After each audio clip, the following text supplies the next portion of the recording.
அடுத்ததாக விஜயின் கட்சியில் இணைந்த பலம்.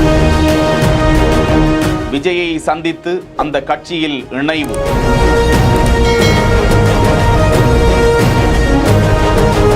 அடுத்தடுத்து மிக முக்கியமானவர்கள் விஜய் கட்சியில் இணைவதால் உற்று நோக்கப்படும் 2026 சட்டமன்ற தேர்தல்.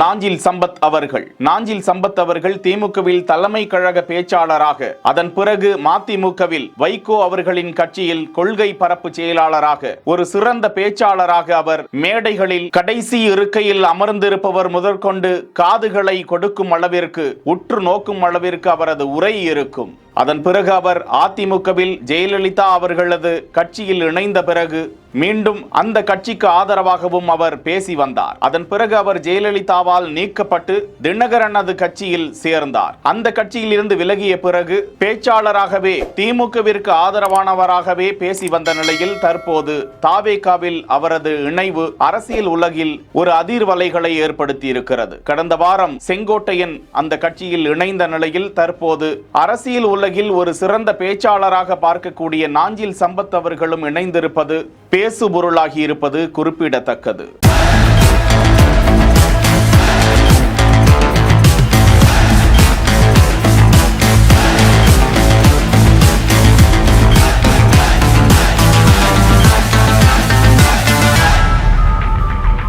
செய்திகளை வழங்கியோர் Manju group, CIMS pharmacy and clinics, grand royal tour. செய்திகளை உடனுக்குடன் தெரிந்து கொள்ள பிஹைண்ட் வுட்ஸ் நியூஸ் வாட்ஸ்அப் சேனலுடன் இணைந்திருங்கள்.